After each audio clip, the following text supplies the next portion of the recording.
네, 안녕하세요. 자, 국법민법 두 번째 시간. 자, 이제 오늘은 우리가 뭘 살펴보려고 하는 거냐면요. 미등기 매수인, 달리 이야기하면 미등기 매수인의 법적 지위.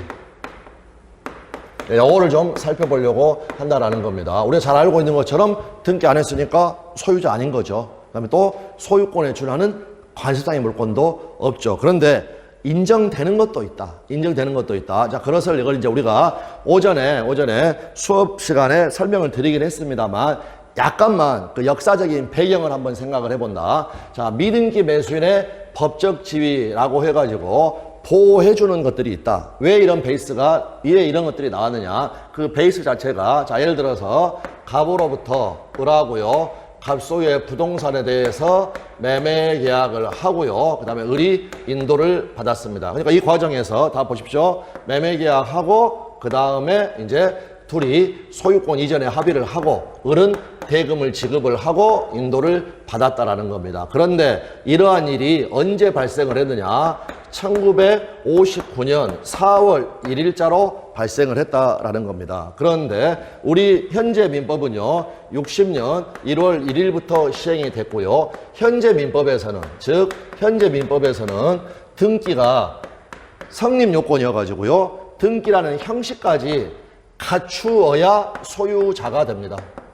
소유권을 취득을 한다. 그런데 그 이전의 민법, 구민법에서는요, 자, 소유권 이전에 합의를 하게 되면 등기를 안 해도 둘 간에서는 을이 소유권을 취득을 한다라는 겁니다. 그래서 구민법 같은 경우에 등기는 대항 요건이다.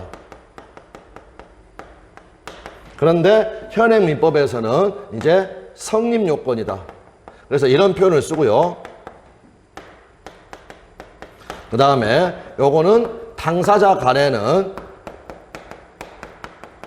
의사의 합치만 있으면 소유권이 넘어간다. 다만 제3자에게 내가 소유자라고 주장하려면 등기가 있어야 한다라는 거. 그런데 현재의 민법은요, 형식주의, 성립요건주의여가지고 제3자에 대한 관계에서 뿐만이 아니라 둘 간의 관계에서도 등기라는 형식을 갖추어야 소유자가 변경이 된다라는 겁니다. 자, 그런데 저희 할아버지는요, 시골에서 농사만 지으셨고 이렇게 법이 바뀌는 거 알 수도 없다라는 겁니다. 이러한 사람들, 물론 이제 또 현재 같은 경우에는요, 부동산 매수해가지고 대금 다 지급받고 인도 받았지만 개인적인 여러 가지 사정 때문에 당장 등기를 안 하는 사람들이 있다라는 겁니다. 그런데 어찌됐건 역사적인 배경에서는요, 이러한 저희 할아버지를 보호를 하기 위해서 미등기 매수인의 법적 지위 이야기해가지고 최종 결론은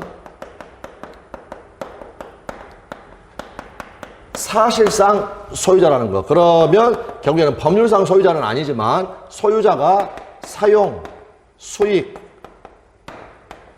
처분할 권리가 있는 것처럼 저희 할아버지도요. 왜? 그 전까지는 소유자라고 했습니다. 그러니까 나한테 지금 소유권이 있다라고 생각하는데 갑자기 법이 바뀌어가지고 소유자가 아니게 됐다. 이런 상황을 보여줄 필요가 있다. 그래서 이런 권능을 다 가지고 있다라고 이야기를 합니다. 그래서 결국에는요, 4대4로 해가지고 부정되는 것 4가지. 이 부정되는 것 4가지는 일단 기본적으로 법률상의 소유자는 아니기 때문에 3가지가 발생을 하고요. 긍정되는 것은 저희 할아버지는 사실상의 소유자는 해당한다라는 겁니다. 자, 그렇게 해서 일단 봐두시고. 자, 그러면 일단은 법률상의 소유자가 아니기 때문에 소유권도 없고요. 그 다음에 이제 우리가 관습상의 물권은 분묘기지권하고 법정상권 뿐이죠. 따라서 소유권에 준하는 관습상의 물권도 인정될 수가 없다라는 것. 자, 그 다음에 이 부분은 저희 기출문제이긴 합니다만 정답 지문은 아니었습니다. 그러니까 이거는 지금 그 개념 자체만 어떤 상황이냐만 알아두시면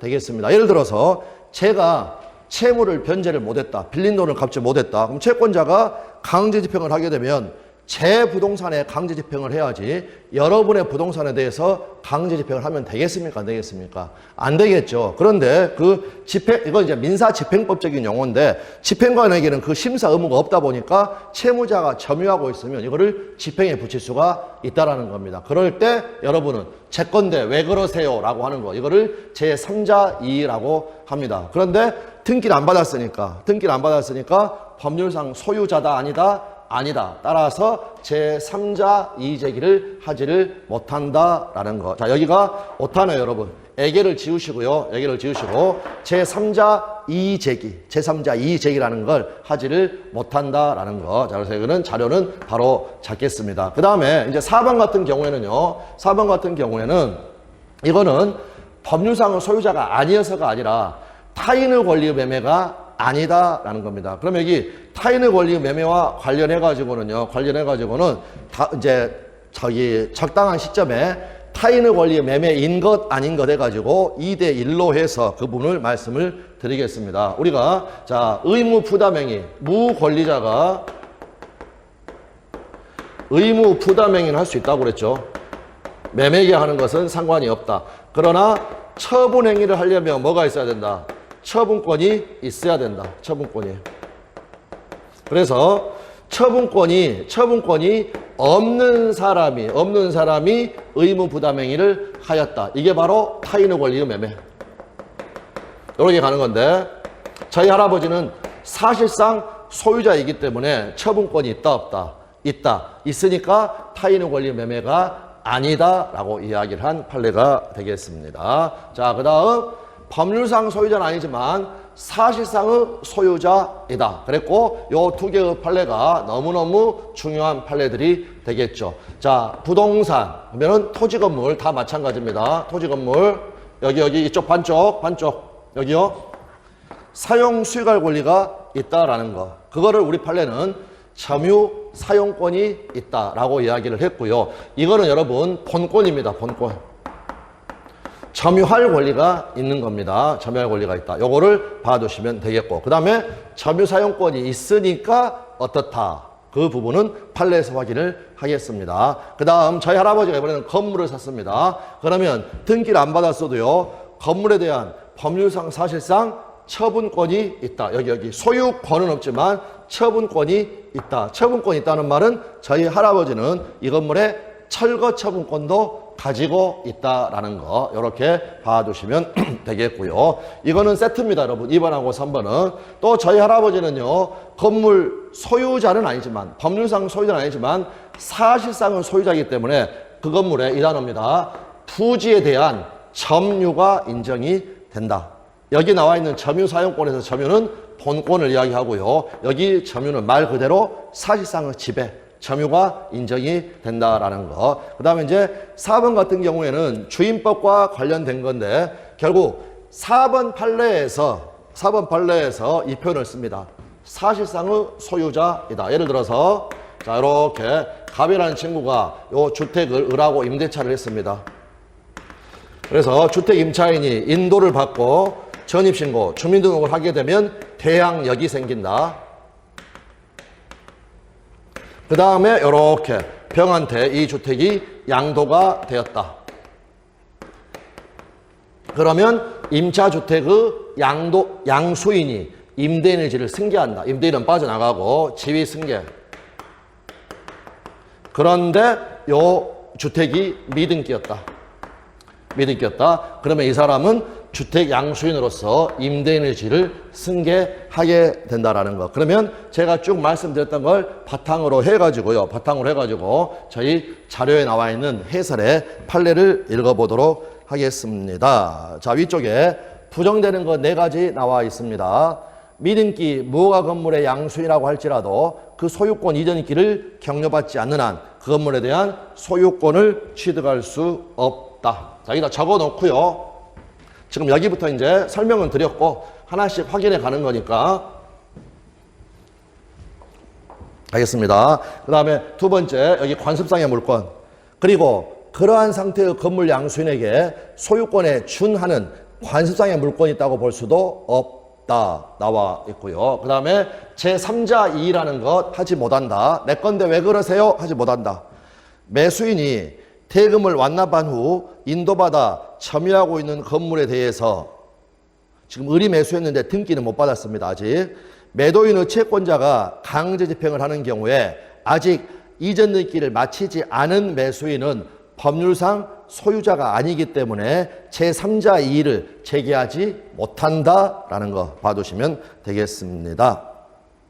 그리고 여러분 여기 지금 우리 여러분 그 자료에는 여기 제목이 제3자 이의라고 되어 있죠. 그대로 해서 확인하시면 됩니다. 제3자 이의 이걸 할 수가 없다라고 봐두시면 되겠고요. 그 다음 여기 타인의 권리 매매가 아니다.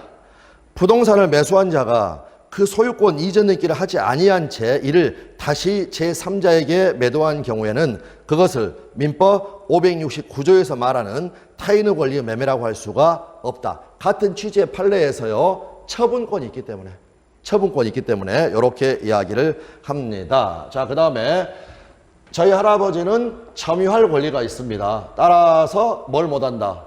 여기 갑을 소유물 반환 청구 못한다. 그 다음에 다시 병한테 팔았다. 할아버지 친구한테. 여기야도 소유물 반환 청구를 못한다라는 거. 그럴 때 저는 사실상 소유자다라는 표현을 썼지만 우리 판례는 점유 사용권, 본권이 있다라고 이야기를 합니다. 자, 판례 확인합니다. 토지의 매수인이 아직 소유권 이전 등기를 격려받지 아니하였다 하여도 매매계약의 이행으로 그 토지를 인도받은 때에는 매매계약의 효력으로 이를 점유할 권리, 사용할 권리가 생기게 된 것으로 보아야 하고 또 매수인으로부터 위 토지를 다시 매수한 자, 저희 할아버지 친구입니다. 위와 같은 토지의 점유 사용권을 취득한 것으로 봄이 상당하므로 매도인은 매수인으로부터 다시 위 토지를 매수한 자에 대하여 토지 소유권에 기한 물권 요청권을 행사할 수도 없고 그 점유 사용을 법률상 원인이 없는 이익이라고 해가지고 부당이득 반환 청구를 할 수도 없다. 사실상 소유자니까 뭐가 있다? 사용 수익권이 있다라고 해서 생각을 하셔도 무방합니다. 다음 이제 저희 할아버지가 건물을 샀는데 어떤 건물을 샀냐면요. 철거되어야 할 건물을 산 겁니다. 그 말은 갑소유 부동산 위에 을이 무단으로 건축을 했다. 철거되어야 할 건물을 저희 할아버지가 샀고 아직 등기는 받지 못했다. 처분권이 있다. 그 내용입니다. 건물 철거는 그 소유권의 전국적 처분에 해당되는 사실행위이므로 원칙으로는 그 소유자, 민법상 원칙적으로는 등기 명의자에게만 철거 처분권이 있다. 그러나 예외적으로 건물을 전 소유자부터 매수하여 점유하고 있는 등 그 권리의 범위 내에서 점유직인 건물에 대하여 법률상 사실상 처분을 할 수 있는 지위에 있는 자에게도 저희 할아버지에게도 사실상 소유자니까 철거 처분권이 있다라는 것. 그러므로 토지 소유자 갑은 어떻다는 겁니까? 요 병한테 저희 할아버지한테 미등기 매수인이지만 이 건물의 철거 및 대지의 인도를 청구할 수가 있게 된다라는 거. 자, 그래서 다음 판례는요. 지금 앞에 이렇게 칸마로 표시를 했는데 뭐가 인정이 되고 있냐면 건물 부지에 대한 점유가 인정된다는 겁니다. 건물 부지에 대한 점유가 인정되기 때문에 대지의 인도를 청구할 수 있다. 자, 그래서 그 마지막 줄에 보시면 미등기 건물을 양수하여 건물에 관한 사실상의 처분권을 보유하게 되면 그 양수인 저희 할아버지는 건물 부지 역시 아울러 점유하고 있다고 볼 수가 있다. 여기까지. 근데 이거는 특별한 사정. 이러한 등의 다른 특별한 사정이 없는 한 건물의 소유 명의자가 아닌 자로서는 누가 되겠습니까, 여러분? 건물 임차인. 실제로 그 건물을 점유하고 있다고 하더라도 그 건물의 부지를 점유하는 자로 볼 수는 없다. 그래서 사실상 소유자로서 여기 건물 부지에 대한 점유가 인정된다라는 거 봐두시면 되겠습니다. 그 다음에 여기 주택 양수인. 건물이 미등기인 관계로 그 건물에 대하여 아직 소유권 이전 있기를 격려하지는 못하였지만 그 건물에 대하여 이 표현입니다. 사실상 소유자로서의 권리를 행사하고 있는 자는 전 소유자로부터 위 건물의 일부를 임차한 대한 관계에서 어디 갔나요? 임대차 여기 요 을에 대한 관계에서 되셨나요? 주택의 양수인으로서 임대인의 지를 승계하였다고 볼 수가 있다. 그러니까 이 경우에도 갑은 빠져나가고 요 믿음기 매수인 저희 할아버지가 임대인의 지를 승계하게 된다라는 것. 이렇게 해서 봐주시면 되겠습니다. 그래서 이제 믿음기 매수인 같은 경우에는요, 이거 4대4 말고도 한두 가지가 더 추가되어야 할 것이 있습니다. 근데 지금 오늘 말씀드렸던 걸 바탕으로 잘 기억을 해 두시면 앞으로 뭐 소멸시효라든지 그런 부분도 좀 더 쉽게 접근할 수가 있다. 그래서 여기 오늘 했던 이 4대4는 너무너무 중요한 내용들, 특히 이 부분들 다 중요한 내용들이 되는 거니까 조금 반복을 해가지고 확인을 해 주시길 부탁을 드리겠습니다. 네, 수고 많으셨습니다. 감사합니다.